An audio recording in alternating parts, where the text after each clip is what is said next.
Hello, welcome to സിംപ്ലിസി. എല്ലാവരും സുഖമായിരിക്കുമല്ലേ? ഇന്ന് നമ്മൾ തയ്യാറാക്കാൻ പോകുന്നത് ഒരു ഈസി സാൻഡ്വിച്ചാണ്.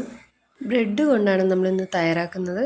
അതിലേക്ക് ആവശ്യമായിട്ടുള്ളത് ഒരു സവാള, ഹാഫ് ക്യാപ്സിക്കം, ഒരു തക്കാളി, 1 ടീസ്പൂൺ ഇഞ്ചി വെളുത്തുള്ളി പേസ്റ്റ് അല്ലെങ്കിൽ ചതച്ചത്, പിന്നെ ഒരു 3-4 പീസ് ചിക്കൻ വേണം.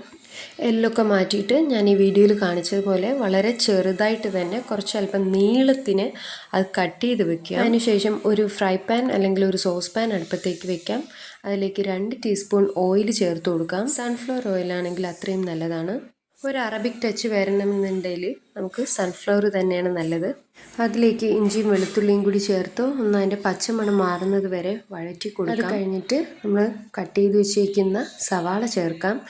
ഇതൊക്കെ നമുക്ക് ഹൈ ഫ്ലെയിമിൽ തന്നെ ചെയ്യാം. നമുക്ക് ഒരുപാട് വെന്ത് കുഴയണ്ട. നമ്മൾ ഗൾഫിൽ നിന്നൊക്കെ കഴിക്കുന്ന സാൻഡ്വിച്ചിൻ്റെ ഒരു പരിധി വരെയുള്ള ടേസ്റ്റ് നമ്മൾ റീക്രിയേറ്റ് ചെയ്യാൻ വേണ്ടിയിട്ട് നോക്കുകയാണ്.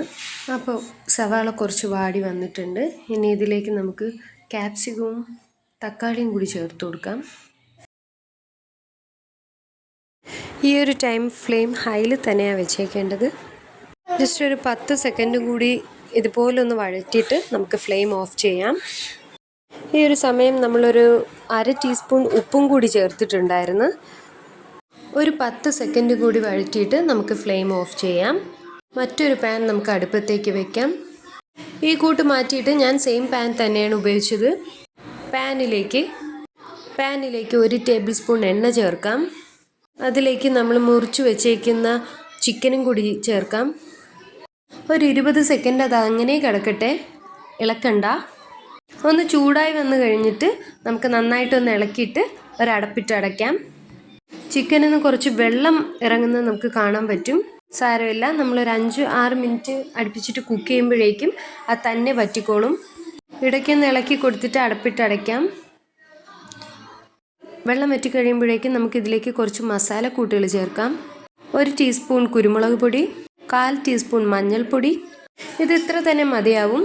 ഫ്ലേവേഴ്സ് ഒരുപാട് ഇഷ്ടമുള്ളതുകൊണ്ട് ഞാൻ ഇതിലേക്ക് 1/2 ടീസ്പൂൺ കാശ്മീരി ചില്ലിയും 1/2 ടീസ്പൂൺ ഗരം മസാല ചതച്ചത് കൂടി ചേർക്കുന്നുണ്ട്.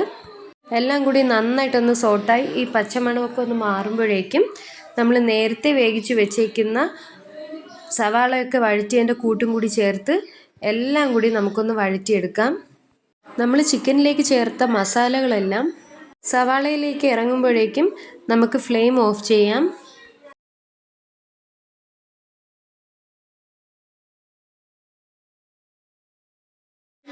ഇനി നമുക്ക് ആവശ്യമായിട്ടുള്ളത് കുറച്ച് ബ്രെഡ് സ്ലൈസുകളും അതിനൊപ്പം തന്നെ ചീസുമാണ്. ചീസ് എടുക്കുമ്പോൾ ചീസ് ഷീറ്റും എടുക്കാം, അല്ലാണ്ട് നമുക്ക് ബ്ലോക്കായിട്ട് കിട്ടുമല്ലോ ചീസ്, അതൊന്ന് ഗ്രേറ്റ് ചെയ്തിട്ട് കൊടുത്താലും മതി. അപ്പോൾ പാൻ അടുപ്പത്തേക്ക് വെക്കാം. അതിലേക്ക് 1 സ്ലൈസ് ബ്രെഡ് വെക്കാം. അതിന് മേലേക്ക് 1 സ്ലൈസ് ചീസ് വെച്ച് കൊടുക്കാം. സിമ്മിൽ മാത്രമേ ഇപ്പോൾ ഫ്ലെയിം ആക്കാവൂ. നമ്മൾ തയ്യാറാക്കി വെച്ചിരിക്കുന്ന ആ ചിക്കൻ ഫില്ലിങ്സ് ഇതിലേക്ക് വെച്ച് കൊടുക്കാം. നമ്മുടെ ആവശ്യത്തിന് വെച്ചെടുത്ത് കഴിഞ്ഞിട്ട് അതിന് മുകളിലേക്ക് 1 സ്ലൈസ് ചീസ് വെക്കാം.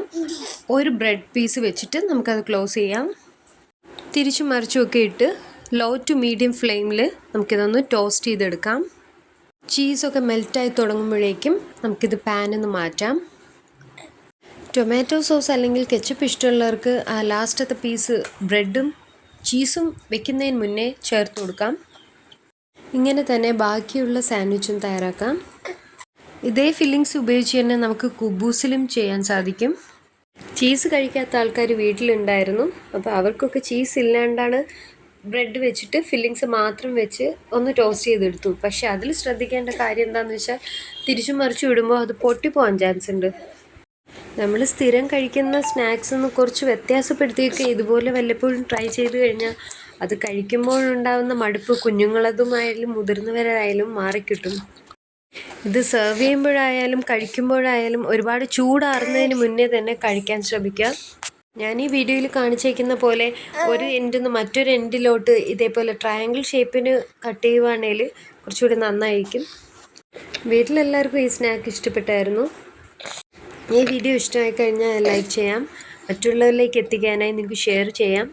തുടർന്നുള്ള വീഡിയോസ് കാണുന്നതിനായി ചാനൽ ഒന്ന് സബ്സ്ക്രൈബ് ചെയ്യാം. ബൈ.